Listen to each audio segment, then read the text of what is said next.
గురూజీ 72 గంటల్లోనే ఫోన్లోని అద్భుతమైన జ్యోతిష్య పరిష్కారం చూపిస్తారు. నమ్మండి, నమ్మకపోండి, ఇది నిజం. శ్మశాన కాళి రుద్ర చౌడీదేవి ఆరాధకులు నంబర్ 1 వశీకరణ స్పెషలిస్ట్. గురూజీ మనిషి పుట్టుక నుండి చనిపోయే వరకు వచ్చే అన్ని క్లిష్టమైన సమస్యలకు పరిష్కారం ఇక్కడ లభిస్తుంది. విద్య, ఉద్యోగం, వ్యవహారం, స్త్రీ ప్రేమ, పెళ్లి, సంతానం, స్త్రీ పురుష వశీకరణం, భూవశం, భార్యాభర్తల కలహాలు, కోర్టు సమస్యలు, విడాకుల సమస్యలు, చేతబడి, అప్పుల బాధ, ఇంకా మీకు ఎలాంటి సమస్యలు ఉన్నా 72 గంటల్లోనే శాశ్వత పరిష్కారం చేయబడింది. జయ శ్రీమన్నారాయణ. నేను మీ ఐకాన్ ఆస్ట్రాలజర్ గట్టుపల్లి సురేష్ బాబు.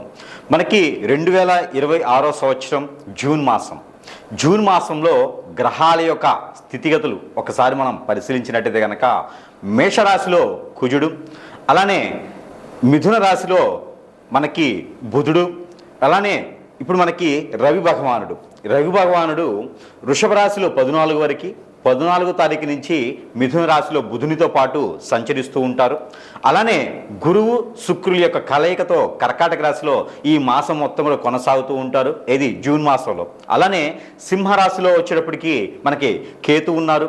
ఇక్కడ మనం చూసినట్టయితే కనుక కుంభరాశిలో రాహు ఉన్నారు. అలానే మనకి మీనరాశిలో శని భగవానుడు సంచరిస్తూ ఉన్నారు.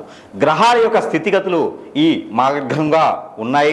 ఈ యొక్క స్థితిగతులు మనం పరిశీలన చేసిన తర్వాత మరి ద్వాదశ రాశుల వారికి ఈ జూన్ మాసంలో ఎలా ఉండబోతుంది, ఏ రాశుల వారికి ఎలా ఉంటుంది, అలానే మేషరాశి నుంచి మీనరాశి వారికి నడిచేటువంటి గ్రహ సంచార ప్రకారంగాను, అలానే వారి యొక్క దశ అంతర్దశల యొక్క ప్రకారంగాను, గోచారంలో వారి యొక్క చంద్రుడి వద్ద ఏ గ్రహం ఉన్నది, చంద్రుడితో పాటు అనుకూలంగా ఏ గ్రహం ఉన్నది, ఈ ఒక్కసారి పరిశీలన చేసుకోవాలి. మరొక చిన్న విషయం ఏంటంటే, ఏ విషయం కూడా మనం పరిమాణం ఎలా ఉంటుందంటే కనుక గ్రహాల యొక్క స్థితిగతులు పరిమాణం ప్రకారంగా మాత్రమే మన యొక్క జాతకం అనేది విశ్లేషించబడుతుంది. కానీ ఇది వ్యక్తిగత జాతక ప్రకారంగా అయితే కాదు.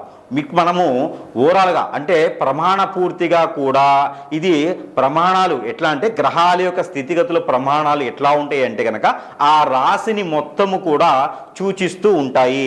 దానిలో మీది ఉండొచ్చు, ఉండకపోవచ్చు, కానీ వ్యక్తిగత జాతకం తెలుసుకోవాలి. వారి యొక్క దారిద్ర్యం కానివ్వండి, వ్యతిరేకత కానివ్వండి, సంపూర్ణం కానివ్వండి, లేదా ఇంకేదైనా పనులు ముందుకు వెళ్ళలేకపోతున్నా, లేదు ఈ యొక్క జాతకము పరిశీలనలో మీకు ఇందులో ఏదైనా పాయింట్లు ఉన్నట్టయితే కనుక ఒకసారి మీ పర్సనల్ జాతకం కూడా సంప్రదిస్తే దానికి తగ్గటువంటి పరిహారాలు కానీ దానికి తగ్గటువంటి రెమెడీస్ కానీ కూడా ఉంటాయి. అన్నీ కూడా జాతకంలో ఉన్నట్టుగానే గురువులు చెప్పినట్టుగానే జరగాలని లేదు. మీ జాతకంలో జరగవచ్చు, జరగకపోవచ్చు. ఇది వ్యక్తిగత జాతకం అయితే సూక్ష్మంగా పరిశీలన చేయడానికి అయితే అనుకూలంగా ఉండేటువంటి అవకాశం అయితే బాగుంటుంది. అయితే మొదటిగా మనము మేషరాశి నుంచి మీనరాశి వరకు కూడా ఈ యొక్క జూన్ మాసంలో పరిహారాలే కావచ్చు, వారి యొక్క జాతకంలో ఏం చేస్తే బాగుంటుంది, ఏం చేయకపోతే బాగుంటుంది అనేది ఒకసారి పరిశీలన అయితే మనం మొదటిగా చేద్దాము. ద్వాదశ రాశుల్లో ఒకటి తులారాశి వారికి జూన్ మాసం 2026 సంవత్సరం అయితే కనుక గ్రహాల యొక్క స్థితిగతులు మనం గమనించినట్టయితే కనుక మనం తెలుసుకున్నాం. ఆ తర్వాత ఈ తులారాశి వారికి జూన్ మాసంలో మిశ్రమ ఫలితాలు అయితే రాబోతున్నాయి. అలానే మీకు ఆస్తి తగాదాలు కానీ, కోట్లాట్లు కానీ, కోర్టు విషయాలు కానీ, భార్యాభర్తలు విడిపోయేసి అవేదన మీకు బాధిస్తున్నా ఇవన్నీ కూడా మీకు మంచి శుభదాయకమైనటువంటి వాతావరణం మీకు లభ్యపడుతూ ఉంది. అయితే 27వ తారీఖు తర్వాత మాత్రమే మీకు ఏదైనా అవకాశం ఉండొచ్చు.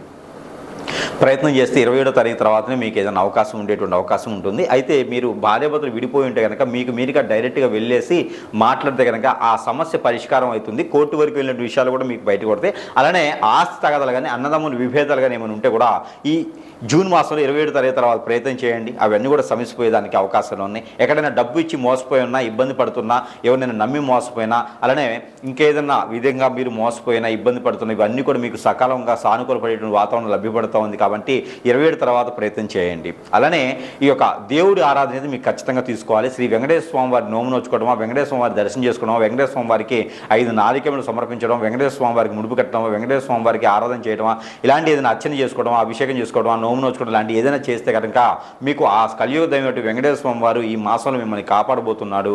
ఆ కలియుగ దైవం వెంకటేశ్వర వారు మీకు ఏదైనా పెళ్లి కాకపోతే కనుక పెళ్లి చేస్తారు. పెళ్లి అయితే కనుక భార్య బిడ్డలకు ఇద్దరు బాగుండేలా చూస్తూ ఉంటారు. పెళ్లి అయితే పిల్లలు పుట్టకపోతే పిల్లలు పుట్టేలాగా ప్రయత్నం చేసేదానికి ఆయన మొక్కుకుంటే కొలుచుకున్న ఆరాధించినా కూడా మీకు మంచి సానుకూల పడే వాతావరణం ఉంది. ఈవెన్ మీకు దగ్గరలో సమీపంలో ఏదైనా రావణ వారి ఆలయం ఉన్నా కూడా అక్కడికి వెళ్ళేసి నమస్కారం చేసుకుని పానకం వడపప్పులు నైవేద్యంగా పెడితే కనుక మీకు ఏదో రకమైనటువంటి సానుకూల పడేటువంటి వాతావరణం లభ్యపడుతూ ఉండిద్ది. ఇంకా ఎక్కడైనా మీరు డబ్బులు ఇచ్చి ఉంటే కూడా ఆ డబ్బులు కూడా మీకు వచ్చేటువంటి అవకాశం ఉంది. కాబట్టి మాట పడే అవకాశం ఏదైతే ఉందో అవన్నీ పోయేది మీకు డబ్బులు వచ్చే అవకాశం ఉంది. వాళ్ళ ప్రయత్నం చేయండి 27వ తారీఖు తర్వాత. అలానే ఈ జూన్ మాసంలో ఏదైనా మొదలు పెట్టాలనుకుంటే కనుక గోల్డ్ సిల్వర్ లాంటి వ్యాపారాలు మొదలు పెట్టుకోవచ్చు. మీకు అద్భుతంగా ఉంటుంది. షేర్స్ లాంటి వాటిలో కూడా మీకు అద్భుతంగా ఉంటుంది. బ్యాంకింగ్ రంగాల్లో కూడా ఫైనాన్స్ సెక్టార్లో కూడా మీకు అద్భుతంగా ఉంటుంది. ఏదైనా గవర్నమెంట్ సెంటర్ కూడా పోటీ పరీక్షలో కావచ్చు, గవర్నమెంట్ సెంటర్ కూడా జాబ్స్లో కావచ్చు, మీరు ఏదైనా ప్రయత్నం చేసి ఉండి ఈ మాసంలో కూడా ప్రయత్నం చేయండి. 14వ తారీఖు తర్వాత నుంచే మీకు అద్భుతంగా ఉండబోతుంది. ఇక విదేశీయానం కానీ అలానే స్వదేశీ నుంచి విదేశానికి వెళ్ళడానికి కానీ అలా ఆ రకమైన ప్రయత్నం కానీ మీరు చేసేనట్టయితే కనుక ఖచ్చితంగా ప్రయత్నం చేయండి. మీకు అన్ని రకాల సానుకూల పడే వాతావరణం అయితే లభ్యపడుతుంది. ఇంకా కూడా మీకు ఈ యొక్క జూన్ మాసంలో తులారాశి వారికి మరొక అదృష్టం ఉంది. ఏమిటి అదృష్టం అంటే కనుక మీకు ఎప్పుడైనా సరే ఎక్కడైనా సరే ఏదైనా అవకాశం మీకు చివరికి వచ్చి జారిపోయినటువంటిది ఉంది అంటే కనుక అదే అవకాశం మళ్ళీ మీకు చెంతకే వచ్చేటువంటి అవకాశం ఉంటుంది. అది మాత్రం మీరు ఖచ్చితంగా ఈసారి చేజార్చుకోకండి. ఇక ఎక్కడైనా పెట్టుబడులు పెట్టేసి మోసపోయి ఉండేసి ల్యాండ్స్ మీద పెట్టుబడులు పెట్టేసి మోసపోయి ఉన్న వాళ్ళకి రియల్ ఎస్టేట్ వ్యాపారం కానీ ఇలాంటివి ఏదైనా వ్యాపారం ఉంటే కూడా ఆ వాటిలో నుంచి మీకు మంచి సానుకూల పడే వాతావరణం, ఇంటీరియర్ లాంటి వ్యాపారాలు మీకు అద్భుతంగా ఉంటే ప్రయత్నం చేయండి. ఇనుము ఇటుక ఇసుకలో దాంట్లో కూడా మీకు అద్భుతంగా ఉంటుంది. ఇంజనీరింగ్ రంగంలో కావచ్చు, మోటార్ ఫీల్డ్లో కావచ్చు, ఏదైనా కన్స్ట్రక్షన్ రంగాల్లో కావచ్చు, లేకపోతే ఎక్స్పోర్ట్ ఇంపోర్ట్ రంగాల్లో కావచ్చు, మార్కెటింగ్ రంగాల్లో కావచ్చు, ఇవన్నీ కూడా మీకు అద్భుతంగా ఉండబోతున్నాయి. కాబట్టి ఏదైనా కొత్తగా నిరుద్యోగులు నుండి ఉద్యోగంగా వచ్చేటువంటి భక్తి అవుతుంది. కాబట్టి ఆ రకం ప్రయత్నం చేయండి. ఖచ్చితంగా ఇవన్నీ కూడా 13వ తారీఖు నుంచి ప్రారంభమవుతాయి. ఈ జ్యేష్ఠ మాసంలో మీకు కూడా అద్భుతమైనటువంటి ప్రతిఫలాలు వచ్చేలా కనిపిస్తున్నాయి. కాబట్టి జ్యేష్ఠ మాసం మీకు 12వ మాసం అయినప్పటికీ కూడా జ్యేష్ఠ మాసం మీకు అద్భుతంగా కలిసి వస్తుంది. ఆ విధంగా మీరు ప్రయత్నం చేయండి. ప్రయత్నం చేసి అదృష్టవంతులు అవ్వచ్చు. ఈ యొక్క తులారాశి వారు కూడా ఈ చిన్న పరిహారం చేసుకుని అదృష్టవంతులు అవ్వచ్చు. ఇకపోతే ఈ రాశి వారు గనక ఈ చిన్న పరిహారం చేసుకున్నట్టయితే గనక కొంతమేర మొత్తం పూర్తిగా దారిద్ర్యం పోయేటట్టు లేకపోయినా కొంతమేర అయితే అదృష్టం అయితే ఉంటుంది. మిశ్రమ ఫలితాలు అయితే లబ్ధి పొందుతాయి. ఇంకా కూడా మీకు ఈ ఫలితాలు సరిపోవట్లేదు అనుకుంటే కనుక ఖచ్చితంగా మనము మంత్రోచ్చారణ చేసినటువంటి ఎన్నో రకాలైనటువంటి వస్తువుల్ని మనం ప్రజల వద్దకి చెంతకే చేర్చేటువంటి సదవకాశం కూడా మన దగ్గర లభ్యపడుతుంది. కాబట్టి ప్రతి ఒక్కరూ గురువు దగ్గరికి రావాలి అనేటువంటి సమయం దొరకపోవచ్చు.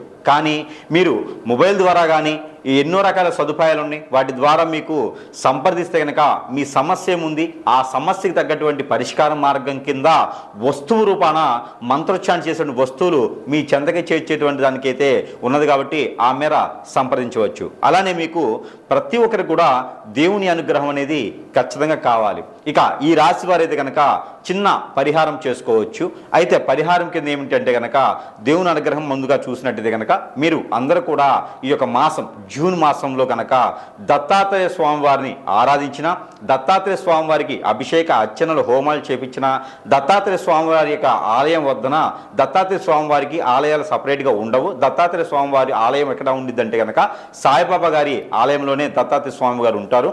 అక్కడ ఏదైనా గురువారం సాయం సంధ్య నుంచి రేత్రి కానీ లేదా మంగళవారం రేత్రి కానీ కనుక మీకు ఇంట్లో ఏదైనా కీడు జరిగినా, ఇంట్లో ఏదైనా మీకు అపకీర్తి కానీ, ఇంట్లో ఏదైనా మీకు నిద్ర పట్టకపోయినా, చిరాగ్గా ఆదాయం రాకపోతున్నా, చెట్టుకోలు కొట్టుకోలు అవుతున్నా, ఇలాంటి సమస్యలతో బాధపడేవారు ఎవరైతే ఉంటారో వారు ఈ జూన్ మాసంలో ఏదైనా మంగళవారం లేదా గురువారం రోజున ఏదో ఒక్కరోజైనా సరే అందరూ వెళ్ళేసి ఆ ఒక దత్తాత్రేయ స్వామివారు ఉండేటువంటి ఆలయంలో కనుక నిద్రించండి. అవకాశం ఉంటే కనుక ఖచ్చితంగా నిద్రించండి. ఆ రోజు నేలపడకి చేయాలి.